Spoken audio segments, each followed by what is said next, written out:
Hello, what's happening? Matt aka Lethal Frag here, and today we're talking about body language, one of my favorite subjects. And today we'll be talking about how people act in groups and ways that you can manipulate that.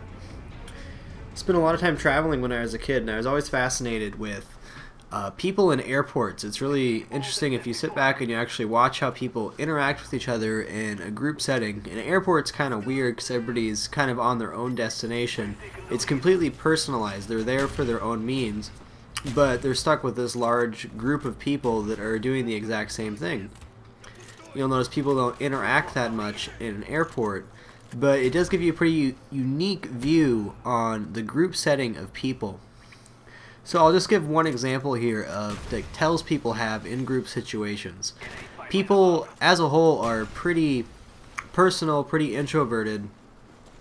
Obviously not everybody. We're talking about a large group of people here where the mass of people are pretty introverted and at that moment focusing on themselves. So one thing you look at, you'll see people talking on the phone in the airport.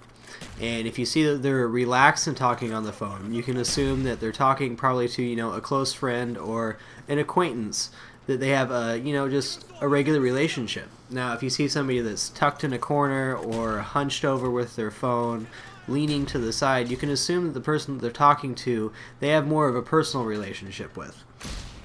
It could, be a wife or a family member or something that is personal to them. And just out of habit, without even realizing it, they will, curl up or try to protect that. You'll see this in lots of places. Anywhere you see somebody like talking on the phone, if they're trying to hide, that usually means it's something personal that they don't want to share with other people. Now we're going to talk about the way people interact when you're walking in groups, and I've always found this pretty fascinating. Obviously, there's alpha and beta people.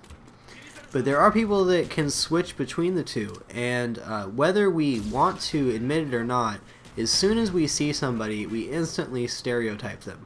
And this isn't a bad thing. It's not stereotyping them negatively. You just you form a profile in your brain.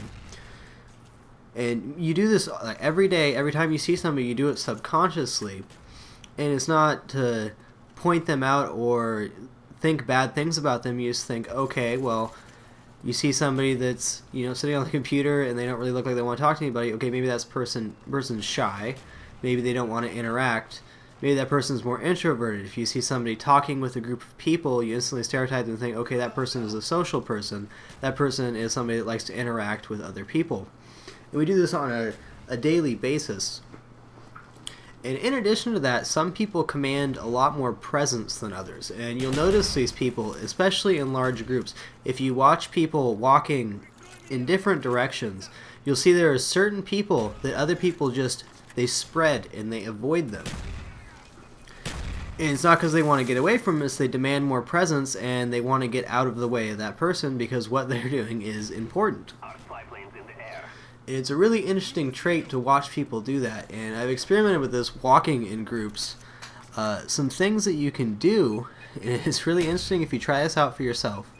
If you're walking in a group and you shorten your stride a little bit and you hunch down a little bit, you'll notice that people will bump into you, they'll walk past you, they'll pretty much ignore your presence at all.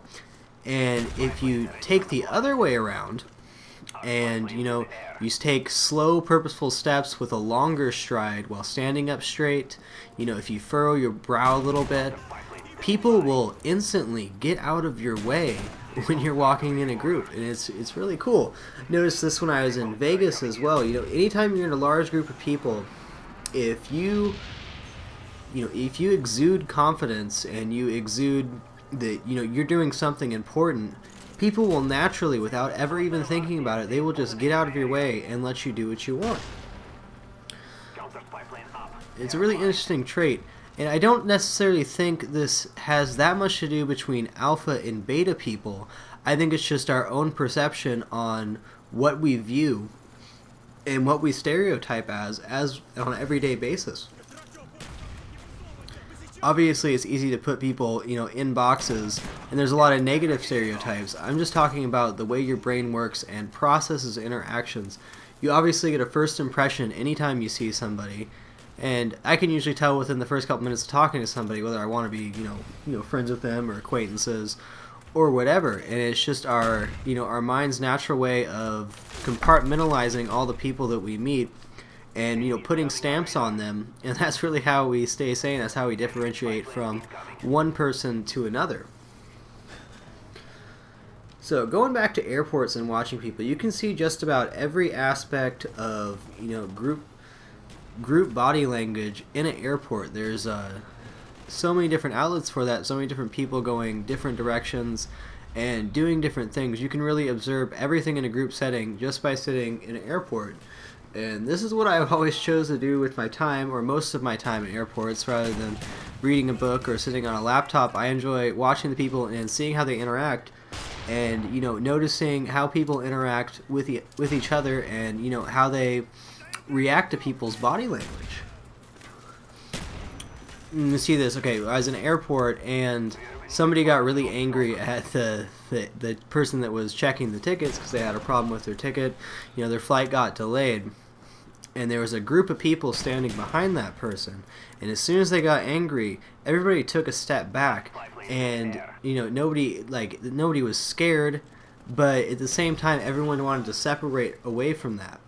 And this is really, very common in group setting. It's either somebody's going to step up to the plate or everybody backs off at once. That was a decision made by the group observing the body language of the angry person.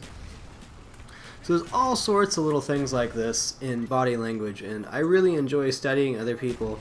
And I'm going to get into a little more, personality traits, how you tell if somebody's lying. And also another thing, I've done a lot of reading on this and a lot of observing myself. I think it's an absolutely fascinating subject and a great tool to have. Well, that's about all I got. Frag out.